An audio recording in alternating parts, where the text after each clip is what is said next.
suivez Excellence TV. Excellence TV. Excellence TV. Excellence TV. Excellence TV. Excellence TV, la force de l'imagination créatrice. Il n'y a pas mieux. Abonnez-vous. Abonnez-vous. Abonnez-vous.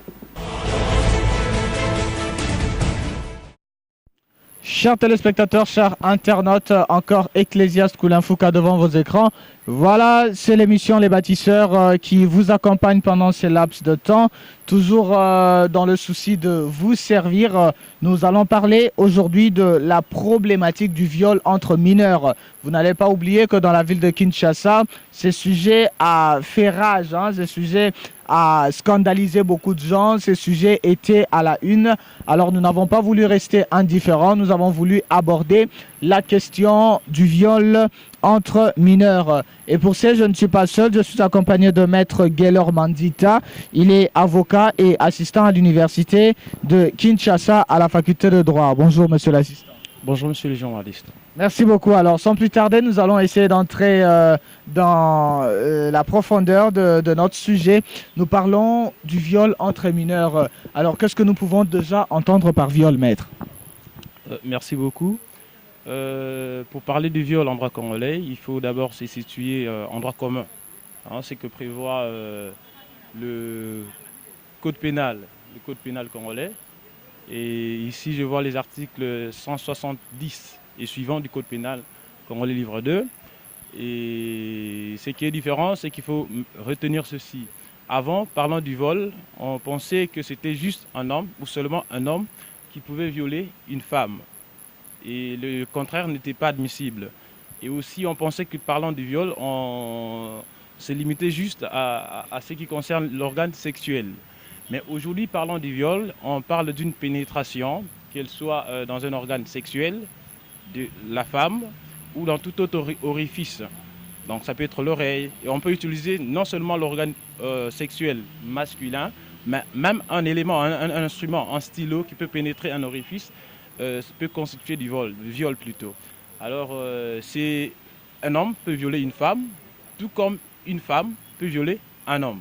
Donc, pour retenir, c'est que s'il s'agit d'une pénétration de tout orifice avec l'intention, parce que dans l'infraction, il faut retenir la question de l'intention, avec l'intention d'obtenir des faveurs de nature sexuelle. Merci beaucoup, maître. Une femme peut violer un homme. En tout cas, je me demande comment ça peut se passer qu'une femme puisse violer un homme. Alors, vous avez suivi que j'ai parlé ici, non pas seulement de l'organe sexuel, j'ai parlé de tout autre orifice. Donc, une femme peut pénétrer un orifice d'un homme, ça peut être la voie anale, même les oreilles, par un instrument, par un stylo ou tout autre instrument, ça peut être constitué du viol si seulement ici l'intention est retenue. Ou encore, une femme, pour parler des enfants, une femme peut pousser un enfant à pénétrer son organe sexuel. Ça peut être constitutif du viol. Merci beaucoup, maître. Alors, qu'est-ce que nous pouvons retenir sur le mineur? C'est qui un mineur? À quel âge on retient que celui-ci est mineur? D'accord, merci beaucoup, c'est une bonne question. Je préférais parler de l'enfant, parce que le droit congolais aujourd'hui parle plus de l'enfant que du mineur. C'est vrai, nous savons tous que la minorité, c'est l'âge qui va de 0 à 18 ans ou à moins 18 ans. Et la loi aujourd'hui, la loi portant protection de l'enfant, parle aujourd'hui de l'enfant au lieu de parler de mineur. Donc, par mineur ou par enfant, on comprend toute personne qui n'a pas encore atteint l'âge de 18 ans en droit congolais. Et ça, c'est conformément à l'article 2.1 de la loi portant protection de l'enfant de 2009. Mais je dois aussi dire que lorsqu'on prend les textes internationaux, les conventions internationales, je vois ici la convention de New York du 20 novembre 1989, je vois aussi la charte africaine du bien-être de l'enfant. On nous dit, j'ai fait un résumé, que l'enfant est également cette personne qui n'a pas encore atteint l'âge de 18 ans. Mais il y a une certaine précision qui est apportée, c'est que cette majorité peut être revue conformément à la législation interne d'un État. Mais au moins, c'est 18 ans de façon générale. 18 ans de façon générale. Nous sommes en train de parler du viol entre mineurs, maître, c'est-à-dire deux mineurs qui commettent l'acte. Alors, j'aimerais qu'avant de continuer, que nous puissions essayer de nous baigner un peu dans le verdict qui a fait rage ici dans la ville de Kinshasa.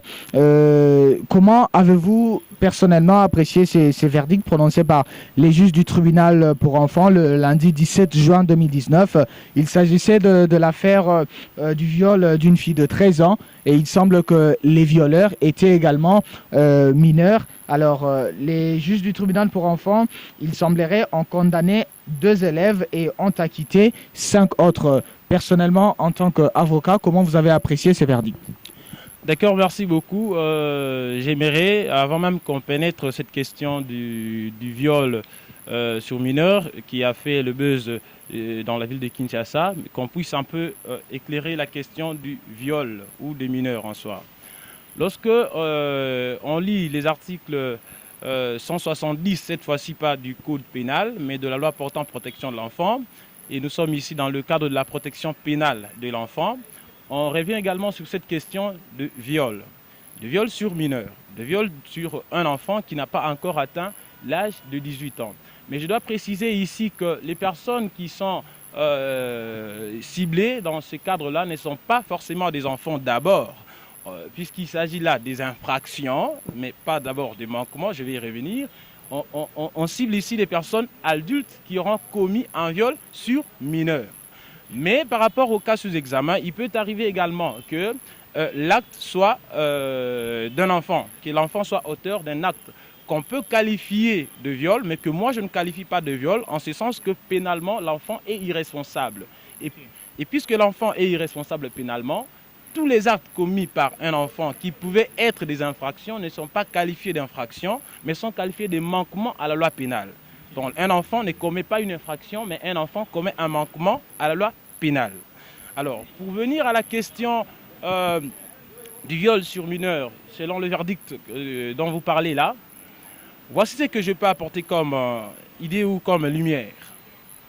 Déjà, en principe, on ne serait pas en train de parler de cette affaire maintenant. Pourquoi? Parce que le fait que nous en parlions et que nous la médiatisons aujourd'hui viole même les droits de l'enfant. Donc, et les personnes qui ont commencé par violer ces droits de l'enfant, ce sont toutes les personnes qui ont médiatisé l'affaire. Parce que vous savez que toutes les matières qui concernent les enfants sont délicates. Et ce qui fait que l'article 111 de la loi portant protection de l'enfant voudrait que toute la procédure qui met en mouvement un enfant soit secrète et que le juge doit décréter le huis clos pendant toute la procédure. Donc, ce qui fait que tout ce qui s'est passé devrait être à huis clos. Nous n'avons pas compris pourquoi.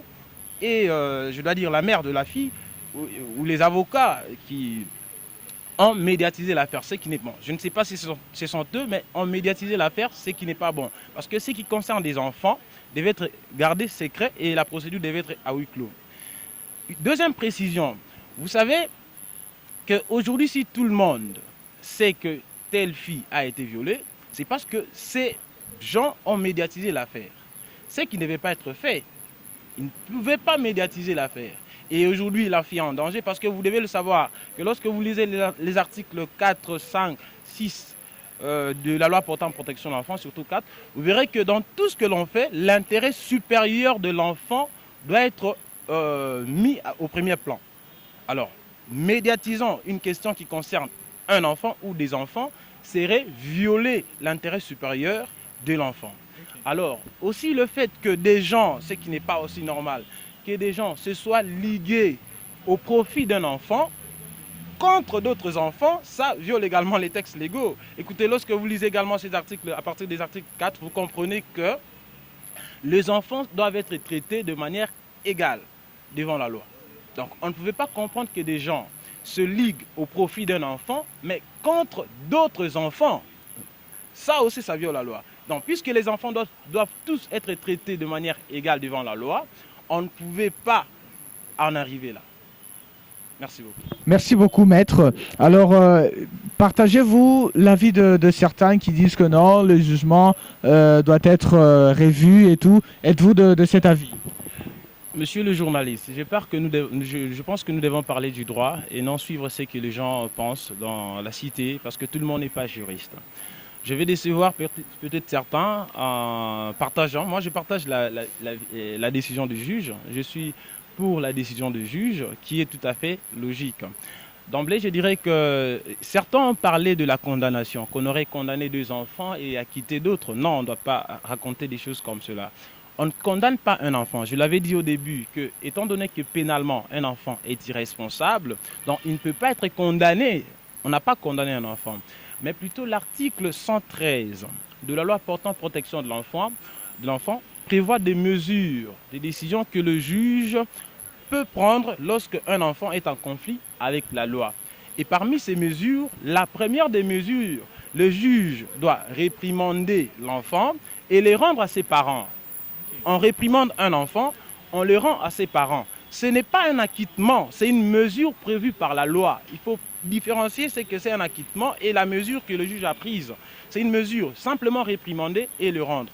Parmi d'autres mesures peuvent être arracher l'enfant des mains de ses parents, le confier à un couple de bonne moralité, ou encore confier l'enfant à une institution privée agréée à caractère social qui garde les enfants. Ce sont des mesures que le juge prend. Donc le fait pour le juge de réprimander un enfant et de les rendre à ses parents ne constitue pas d'un acquittement, n'est pas un acquittement, mais c'est une mesure prévue par la loi. J'ai cité ici l'article 113 de la loi portant protection de l'enfant. Tout le monde peut lire.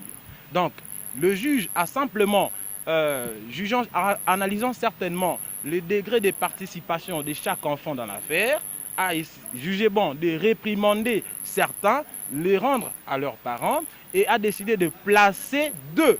Donc ils n'ont pas été condamnés, mais ils ont été placés. Ils ont été placés, est-ce qu'on peut avoir une idée? Tout le monde n'est pas juriste, tout le monde qui nous suit ne comprend pas. Ils ont été placés veut dire quoi? D'accord. Donc le juge a décidé d'arracher ces enfants des mains de leurs parents, de les placer. Aujourd'hui, on les place à Makala. À Makala, c'est vrai, c'est qui n'est pas aussi trop positif ou n'est pas à l'intérêt de l'enfant. Mais aujourd'hui, il y a un pavillon, le pavillon 10 de la prison centrale de Makala, qui est chargé de recevoir des enfants qui sont en conflit avec la loi.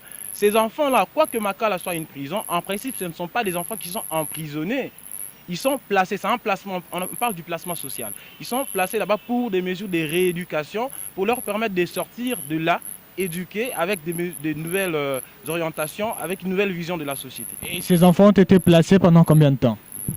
Qu'est-ce que la loi dit? Généralement, il faut aussi analyser la gravité du fait. Mais généralement, lorsque vous lisez cet article 113, on dit que les enfants doivent être placés pour une durée qui ne dépasse pas leur majorité d'âge.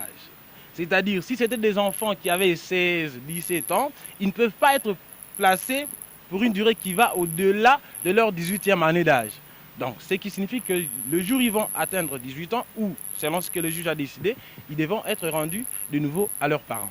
Merci beaucoup, maître. Alors, nous sommes en train de cheminer là. Nous parlons de la problématique du viol entre mineurs.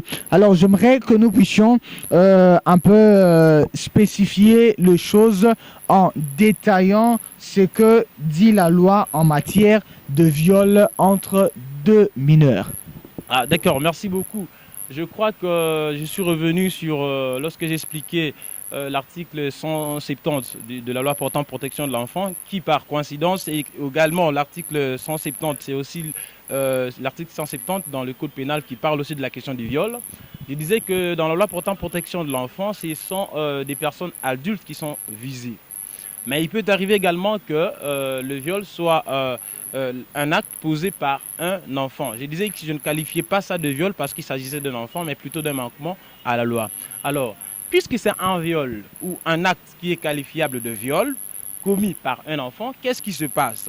C'est simple. Le juge, quand il est saisi, il le traite comme un enfant, conformément à toutes les dispositions de la loi portant protection de l'enfant. Donc, ce n'est pas pour autant qu'il s'agit d'un viol ou d'un meurtre ou de tout autre forfait que l'enfant sera traité comme un adulte. Non, il est traité comme un enfant et toutes les dispositions en faveur des enfants lui sont applicables. Donc, le juge peut prendre des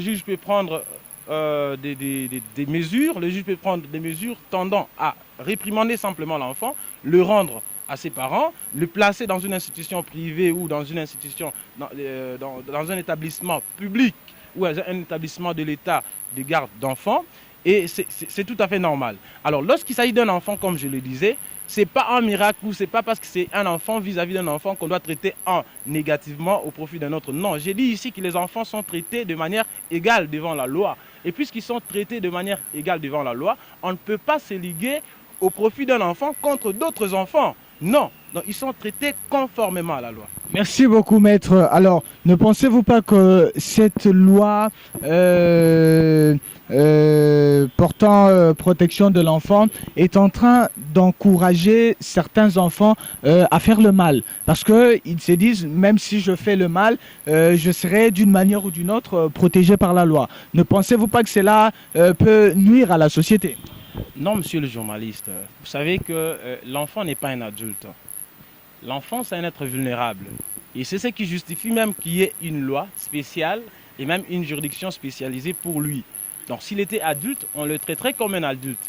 Mais le fait qu'il s'agisse d'une juridiction spécialisée et d'une loi spéciale vis-à-vis d'un enfant, ceci fait que l'enfant, lorsqu'il est auteur d'un forfait, d'un manquement qualifié d'infraction à la loi, qu'il soit traité différemment des adultes, parce qu'il n'existe pas de prison pour enfants. Mais vous savez, maître, il y a des enfants qui ne sont enfants que par âge, mais avoir leur corps, avoir leur manière d'agir, ils reflètent les adultes. Et si vous êtes très très à la page aujourd'hui, les mouvements des Koulouna aujourd'hui dans des quartiers, dans des coins, on utilise plus les enfants. On envoie les enfants en premier plan et les adultes viennent derrière. Alors, ne pensez-vous pas qu'il serait peut-être mieux de serrer un peu, de coincer un peu quelque part pour que les enfants ne se donnent pas à beaucoup de choses néfastes comme nous le voyons aujourd'hui? Monsieur le journaliste, je crois avoir donné la définition de l'enfant. Et je rappelle ici que la définition légale de l'enfant est essentiellement liée à la question d'âge. Donc, il ne suffit pas d'avoir une masse, ou parce qu'on a 16 ans, on a 15 ans et qu'on a une masse, on est robuste, qu'on peut être traité comme un adulte. Non, on reste un enfant parce que c'est lié à l'âge. Ce n'est pas lié à la masse, c'est lié à l'âge. C'est lié à l'âge, maître. Mais est-ce qu'on peut considérer un enfant de 6 ans, par exemple, qui est en conflit avec la loi, est-ce qu'on peut le considérer de la même manière qu'un enfant de 15 ans qui est aussi en conflit avec la loi? Merci beaucoup, vous posez une question importante parce que là, je vais apporter la précision. Alors, j'ai dit ici que pénalement, les enfants sont irresponsables. Mais que dit la loi? Lorsque vous lisez l'article 95 de la loi portant protection de l'enfant, on dit que les enfants en conflit avec la loi, ce ne sont pas ceux qui peuvent avoir 6 ans ou 10 ans. Non, l'âge pour être en conflit avec la loi commence à partir de 14 ans. C'est à partir de 14 ans, donc entre 14 ans et moins 18 ans, qu'un enfant peut être en conflit avec la loi. Ceux qui sont en deçà, c'est-à-dire qui ont moins de 14 ans, sont considérés comme étant pénalement, non seulement pénalement irresponsables, mais sans discernement. Donc tous les actes qu'ils posent sont présumés posés sans discernement. Et ces enfants bénéficient d'une présomption irréfragable. La loi parle d'une présomption irréfragable de la responsabilité pénale, mais moi je parle ici avec un doctrinaire, le professeur Raoul Kenge, qu'on parle d'une présomption de manque de discernement. Il s'agit d'une présomption de manque de discernement et non d'une présomption d'irresponsabilité pénale. Donc c'est ça. Donc ceux qui sont moins de 14 ans, pénalement, ne sont même pas responsables. Lorsque le juge est en face d'un enfant qui a moins de 14 ans, celui-ci doit obligatoirement le relâcher parce qu'il est présumé avoir agi sans discernement. Mais je précise que ça, c'est du point de vue pénal. Ça, c'est la procédure pénale. Mais civilement, cela n'empêche pas qu'on puisse réparer. C'est-à-dire le civilement responsable de l'enfant va engager sa responsabilité civile pour défaut d'éducation ou de surveillance. Merci beaucoup, maître, pour cette précision. Alors, nous sommes déjà en train de vouloir chuter là. Nous sommes déjà en train de tendre vers la fin. Qu'est-ce que vous pouvez dire en conclusion sur notre sujet parlant du viol entre mineurs? D'accord, je pense que s'il faut revenir sur deux phrases, c'est par rapport directement à la question du viol sur mineurs qui a fait parler la ville de Kinshasa ou la République démocratique du Congo. Je le dis qu'il est malaisé que des gens, un groupe de personnes, se soient ligués contre un enfant au profit d'un autre. Non, je l'ai dit ici que tous les enfants devaient être traités de manière égale devant la loi. Donc on ne peut pas mener des actions, j'ai vu des marches, des protestations, tout ce qu'on a fait contre un enfant. Non, même si ces enfants ont été auteurs de cet acte, mais on les traite comme enfants, ils demeurent enfants. S'il vous plaît, maître, je vois en fait que vous êtes encore célibataire jusque-là. Imaginons que vous êtes marié et c'est à votre fille qu'on fait subir cela. Pensez-vous vraiment que ce que vous êtes en train de nous dire sur ces plateaux aura de l'impact sur vos agissements s'il s'agissait de votre fille? Monsieur le journaliste, vous devez savoir que la loi a un caractère général et impersonnel. Dans tout ce que j'ai dit, c'est pas moi, c'est la loi. Donc la loi ne s'applique pas parce qu'il s'agit de ma fille ou il s'agit de ma soeur ou de quiconque d'autre. La loi, elle a un caractère général, abstrait et impersonnel et s'applique à tout le monde. Merci beaucoup, maître. Alors, chers téléspectateurs, chers internautes, voilà, nous sommes arrivés à la fin de cette émission. Merci à vous qui êtes toujours attentionnés à nous. Merci, maître, d'avoir accepté notre invitation. Si vous pouvez dire un dernier mot et saluer quelques personnes. Bon, saluer les gens, c'est pas important, mais c'est que je pense qu'il est important que du côté de l'État, de mener des actions de vulgarisation de certains textes légaux pour que les gens sachent, au lieu qu'on soit buté à des actions sans maîtrise de la loi. Je crois que la loi portant protection de l'enfant devait être vulgarisée. Tout le monde devait connaître ce qui se passe pour que les gens sachent ce qu'il faut faire lorsqu'un enfant est soit auteur d'un manquement ou encore est victime. Merci. Merci beaucoup, maître. Chers téléspectateurs, chers internautes, vous avez suivi comme ça Excellence TV, la force de l'imagination créatrice. Je dis grand merci à Cormora, je dis grand merci à Enoch Ngimbi dans la réalisation, dans le montage et derrière la caméra. Je dis grand merci à Irène Diala, la secrétaire particulière. Je dis grand merci à mon manager, à mon DG. Merci à toi aussi qui reste attentionné à Excellence TV et à l'émission Les Bâtisseurs. Je vous retrouve à la prochaine émission et je prends congé de vous par ici et je vous dis au revoir.